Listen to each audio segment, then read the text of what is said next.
Ils ont essayé de le tuer avec un drone, pas avec des communiqués ni des sanctions, mais avec un engin froid suspendu dans la nuit africaine.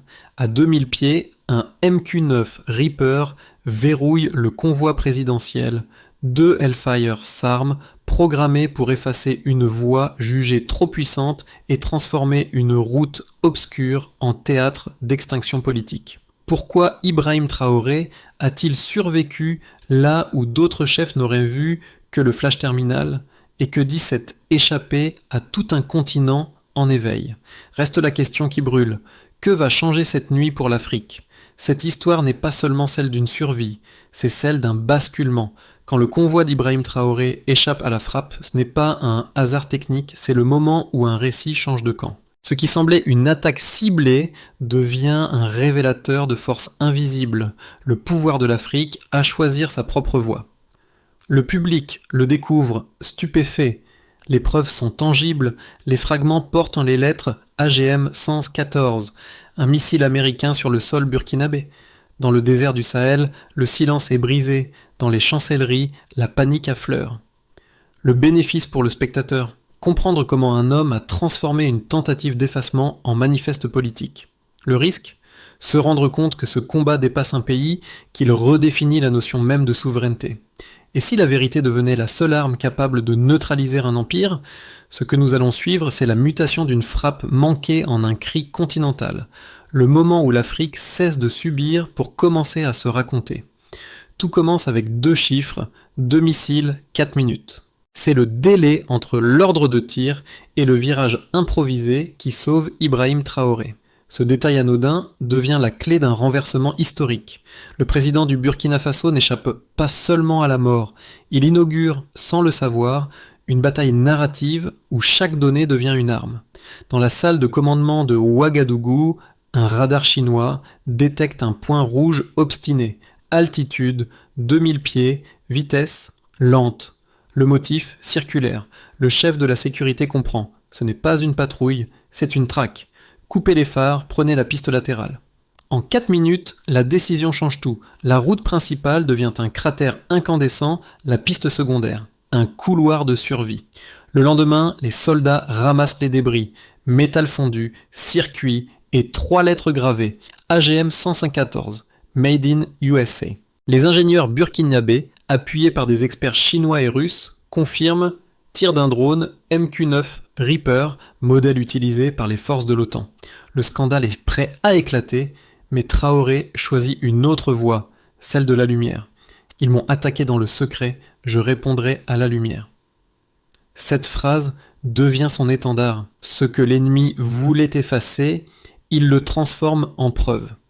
Ce que d'autres auraient dissimulé, il le rend public. Pour lui, la guerre moderne ne se gagne plus par la force des armes, mais par la maîtrise du récit. Car en exposant les fragments du missile, il révèle bien plus qu'une agression. Il dévoile un système. Celui d'un continent placé sous surveillance, celui d'un monde où la technologie décide du destin des peuples. Et désormais, l'Afrique regarde en face ce que beaucoup préféraient taire, son droit à exister sans permission. À ce moment du récit, un visage émerge au milieu des flammes, celui d'Ibrahim Traoré. Non pas le militaire en uniforme, mais l'homme qui comprend que sa survie le dépasse. Autour de lui, les généraux parlent de riposte. Lui parle de méthode. Nous répondrons avec la vérité. En une phrase, il transforme la peur en stratégie. Dans les heures qui suivent, il convoque ses ministres, ses techniciens, ses conseillers. Pas de protocole, pas d'effusion. Seulement des faits, des images, des numéros de ces séries. Sur l'écran, chaque donnée devient un argument, chaque impact une accusation. Et soudain, la question cesse d'être « Qui a tiré ?» Elle devient « Que fera-t-il de cette attaque ?» Le soir même, il décide de parler directement à son peuple. Pas de décor, pas de drapeau, seulement une lumière blanche et une caméra. Ils ont essayé de me tuer. 4 mots qui secouent un pays entier. En quelques heures, la vidéo parcourt les réseaux, franchit les frontières, rallume une fierté oubliée. Pour la première fois depuis longtemps, la peur change de camp. Dans les rues de Ouagadougou, les discussions se mêlent au silence. On ne sait plus si l'on a échappé à un assassinat ou assisté à une naissance, celle d'une conscience nationale soudée autour d'un homme devenu symbole. Et déjà une certitude se dessine. Ce n'est plus une affaire d'État, c'est une affaire d'avenir. Le lendemain de son allocution, les rues du Burkina Faso vibrent d'une énergie nouvelle. Des drapeaux se lèvent, des radios locales rediffusent ces mots en boucle, des foules se rassemblent sans mot d'ordre. Ce qui n'était qu'un acte de survie devient une onde politique. Ibrahim Traoré n'a pas seulement échappé à la mort, il a donné un sens à sa survie. Les chancelleries occidentales, elles, s'affolent. À Bruxelles, au siège de l'OTAN, les communiqués se succèdent. Nous démentons toute implication dans des frappes contre des cibles civiles. Mais aucun texte ne nie la présence du drone, aucun ne réfute les fragments. À Washington, l'ambassadeur américain réclame une rencontre d'urgence. Traoré le fait attendre 3 jours, non par défi, mais par dignité. Quand on tente de vous tuer, on ne sert pas le café le lendemain. La rencontre, quand elle a lieu, ressemble à un duel. D'un côté, des diplomates qui parlent de tragiques erreurs, de l'autre, un président calme, documents en main. Il déroule l'épreuve. Radars, fragments, signatures électroniques. Vos drones ont verrouillé ma voiture. Vos missiles ont tué 3 civils. Ce n'est pas une erreur, c'est un crime. L'ambassadeur blêmit. Si vous rendez cela public, il y aura des sanctions. Vous avez déjà essayé pire. Vous avez déjà tenté de me tuer. Le sourire de Traoré, capté par une caméra de sécurité, devient viral. 3 jours plus tard, le continent s'enflamme. 17 nations africaines publient des communiqués de soutien. Mali, Niger, Tchad, Guinée, Soudan, Zimbabwe. L'Union africaine convoque une session d'urgence. Une attaque contre un chef d'État africain est une attaque contre l'Afrique tout entière. Dans les rues de Ouagadougou, la foule scande son nom. La séquence prend la forme d'un triptyque. D'abord la frappe initiale, le tir de drone et la survie miraculeuse. Puis vient le point culminant, l'aveu public, la vérité nue diffusée au monde. Enfin, les répercussions qui s'étendent au-delà des frontières. La contagion politique d'un cri devenu continent. Le récit ne s'arrête pas à la frontière. À Paris, les plateaux télé hésitent. Faut-il en parler ? À Londres, on parle de incident non confirmable. À Berlin, les diplomates évitent le mot crime, mais sur les réseaux africains, le message se répand. Ils ont voulu tuer un homme, ils ont réveillé un peuple. À cet instant, Ibrahim Traoré n'est plus seulement un président. Il devient le témoin d'un retournement de logique. La puissance militaire ne domine plus le récit, elle le sert. Et dans cette inversion, l'Afrique redécouvre sa voix. Cette fois, l'histoire ne s'écrit pas depuis les capitales étrangères. Elle s'écrit depuis Ouagadougou, à la première lumière du matin, quand un peuple comprend que sa dignité vaut plus qu'un silence imposé. L'émotion cède la place à la méthode. Ibrahim Traoré le sait. La vérité doit se mesurer. 3 chiffres guideront son offensive, le temps, la preuve et l'impact. 1. La première mesure de référence, 8 années de frappe. Selon les registres burkinabés, 214 morts civiles ont été recensées sur le territoire depuis l'arrivée des drones étrangers. Aucun rapport international, aucune enquête. Ces données exhumées par la commission d'investigation qui l'ordonne deviennent la ligne de base, le coût humain de la dépendance sécuritaire. 2. La deuxième donnée clé, 3 vies perdues en une nuit. Le 0,1% des victimes concentrées dans un seul cratère. Ce ratio, froid mais indéniable, illustre le basculement. Un incident isolé peut raviver une mémoire collective. Les experts expliquent, statistiquement insignifiant, politiquement fondateur. Ce contraste devient la matrice du discours présidentiel. Prouver que le drame n'est pas une anomalie, mais un symptôme. 3. Enfin, la projection vers l'avenir. Un continent en résonance. 17 nations publient des déclarations de soutien, soit 38% des membres de l'Union africaine. En diplomatie, c'est une onde de choc. Les analystes parlent d'un effet Traoré, capable de reconfigurer l'équilibre du Sahel. Dans son allocution suivante, il enchaîne les chiffres. Le budget de la défense augmenté de 27%, les investissements civils maintenus à 93% du niveau pré-crise. Le taux de mobilisation populaire au-delà de toute prévision.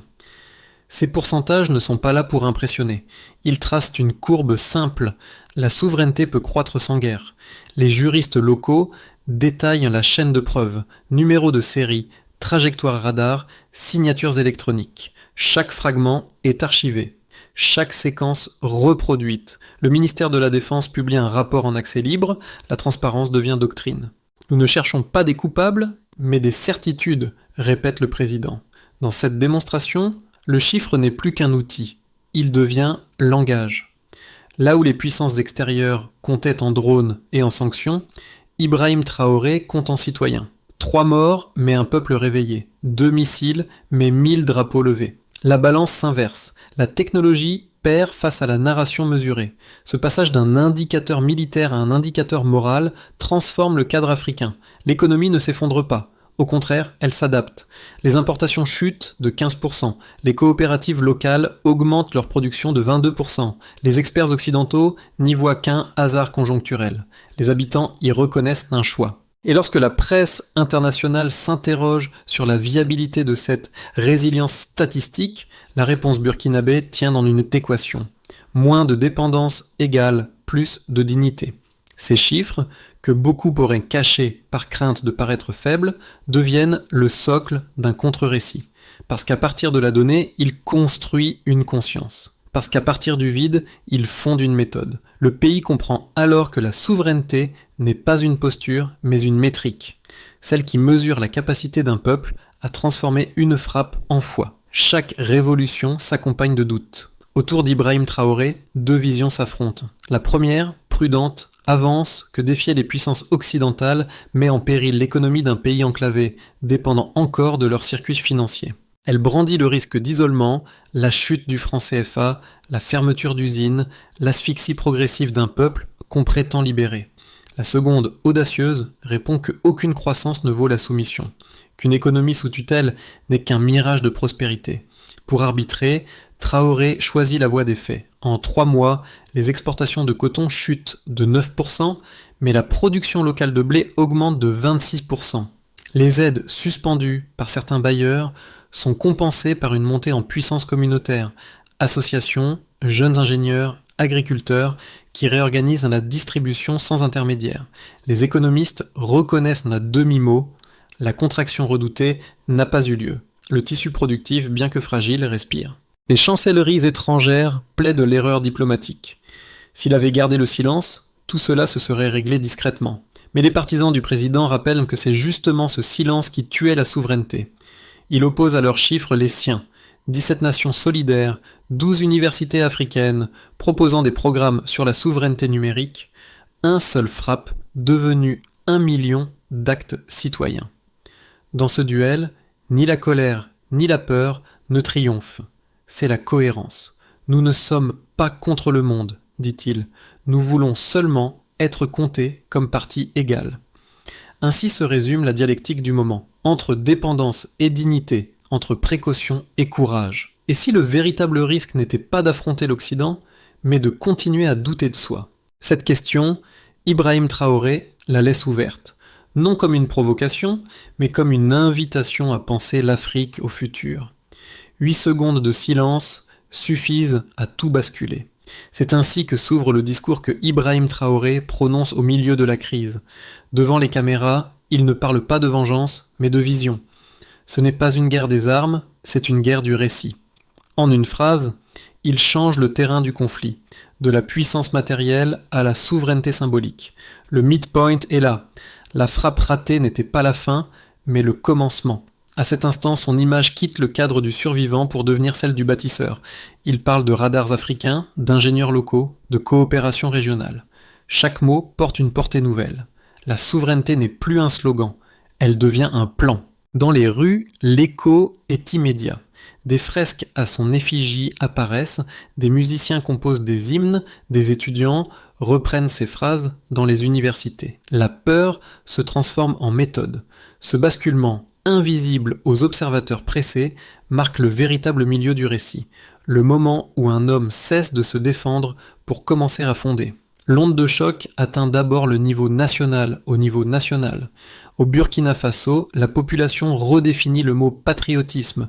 Les écoles intègrent des cours sur la souveraineté, les médias locaux diffusent des programmes pédagogiques sur la sécurité numérique, les associations transforment la colère en ateliers civiques. Dans les marchés, on répète les mots d'Ibrahim Traoré comme une prière. La dignité n'est pas un luxe.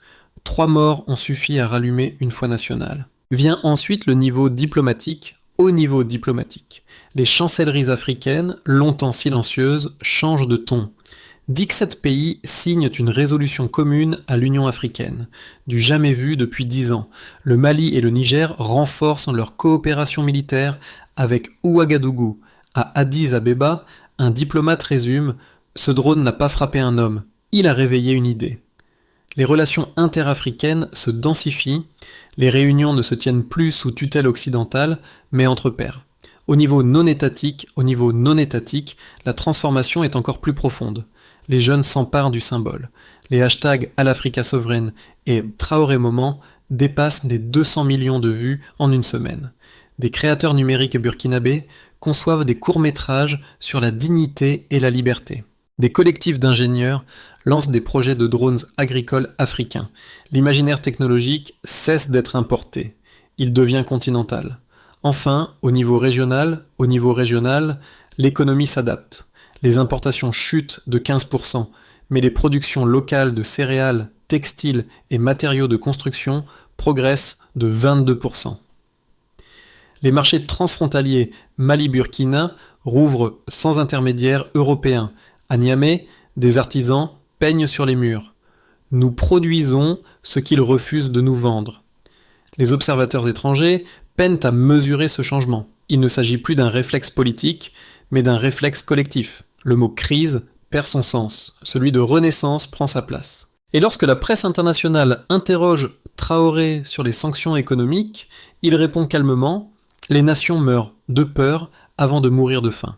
Nous avons cessé d'avoir peur. » Le pouvoir de la narration dépasse celui des armes, et le récit burkinabé devient désormais la matrice d'un continent entier en reconstruction. La poussière retombe, mais la question demeure. Et maintenant, face à la recomposition du Sahel, 3 trajectoires s'esquissent.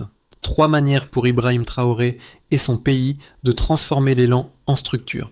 Commençons par le scénario de base. La consolidation silencieuse. Le Burkina Faso poursuit sa politique d'autonomie graduelle. L'économie s'ajuste, les alliances africaines se renforcent et les tensions diplomatiques restent contenues. Si la population maintient sa cohésion, le pays pourrait atteindre une stabilité inédite. Mais ce scénario exige constance et discipline. Sans elle, la ferveur populaire risque de s'essouffler avant de devenir réforme. Vient ensuite le scénario optimiste, l'expansion régionale. Le mouvement initié par Traoré inspire d'autres nations.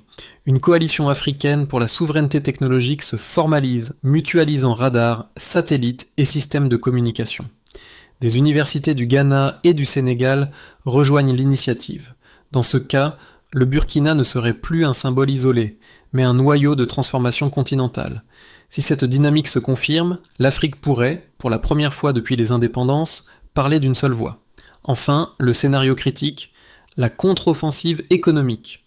Des sanctions ciblées, des pressions commerciales, des campagnes médiatiques pourraient s'intensifier.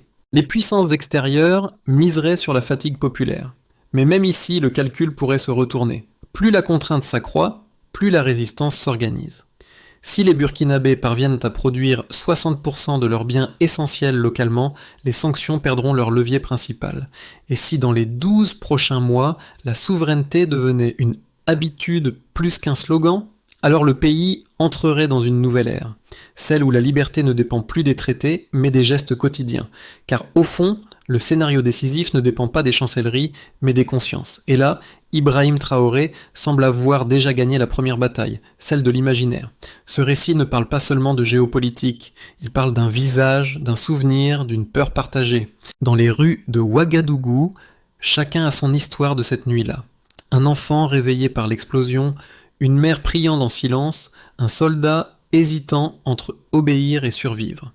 Ces fragments ordinaires composent l'étoffe du courage collectif. Ibrahim Traoré l'a compris. Pour qu'un pays change, il faut que les gens se sentent acteurs, pas spectateurs. C'est pourquoi il choisit la parole simple, les phrases courtes, les symboles clairs. Nous ne sommes pas des victimes, nous sommes les témoins d'un tournant, dit-il dans un discours improvisé au marché central.